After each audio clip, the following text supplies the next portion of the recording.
महाराष्ट्र बंद के आह्वान के बीच धुले शहर में वंचित बहुजन अघाड़ी की ओर से विरोध प्रदर्शन किया गया। पार्टी कार्यकर्ताओं ने नगर निगम भवन से मार्च निकालते हुए परोला रोड स्थित कराचीवाला खुंटा के पास रास्ता रोको आंदोलन किया और अपनी मांगों को लेकर प्रदर्शन किया। प्रदर्शन के दौरान कार्यकर्ताओं ने विभिन्न मुद्दों पर अपनी आवाज बुलंद की।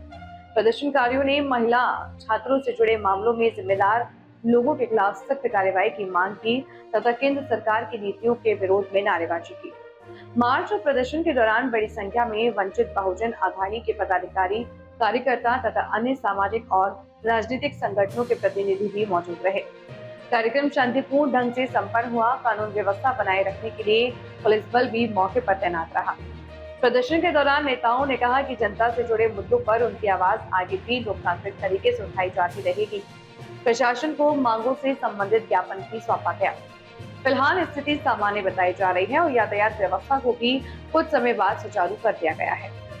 जंतर मंतरवर ज्या पद्धतीने विद्यार्थ्यांच्या नीट परीक्षेच्या संदर्भामध्ये जे जन आंदोलन चिघळलेलं होतं, त्यांच्या हक्कासाठी ते जन आंदोलनाला बसलेले होते। परंतु त्या ठिकाणी काही पोलीस म्हणता येईल का हा प्रश्नचिन्ह आहे, परंतु पोलीसच्या वेशामध्ये काही RSSचे भडवे त्या ठिकाणी घेऊन आमचे त्या ठिकाणी जे काही विद्यार्थी होते, प्रत्येक विद्यार्थ्याला त्या ठिकाणी अमानुष पद्धतीने मारहाण केली।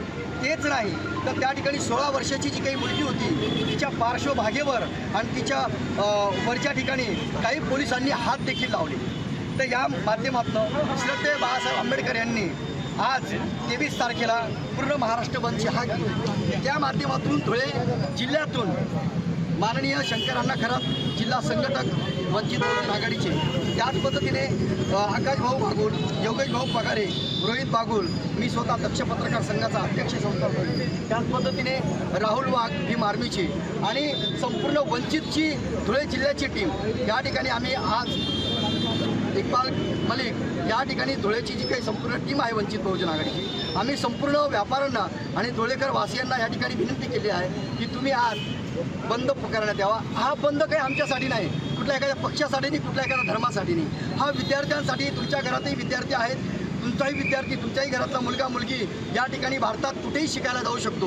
मग ज्यावेळेस असे आंदोलन होतात त्यावेळेस तुमचाही घरातला मुलगा किंवा मुलगी त्या ठिकाणी मरू शकते किंवा मारून टाकल्या जाऊ शकते, कारण की हे सरकारच तानाशाही आहे। म्हणून याच्या संदर्भामध्ये महाराष्ट्रामध्ये बंद पुकारण्यात आलेला आहे आणि हा बंद या ठिकाणी यशस्वी झालेला आहे। म्हणून त्या ठिकाणी मी माननीय प्रशासनाचं आणि धुळेकर वासियाचं, त्याच पद्धतीने आग्रा रोड जे काही व्यापारी आहेत त्या व्यापारी संघटनेचं या ठिकाणी मी अभिनंदन करतो की त्यांनी आम्हाला पाठिंबा दर्शवलेला आहे आणि या ठिकाणी आमचं जे काही आंदोलन आहे ते आमचं आंदोलन यशस्वी झालेलं आहे। जय हिंद, जय महाराष्ट्र, बापू।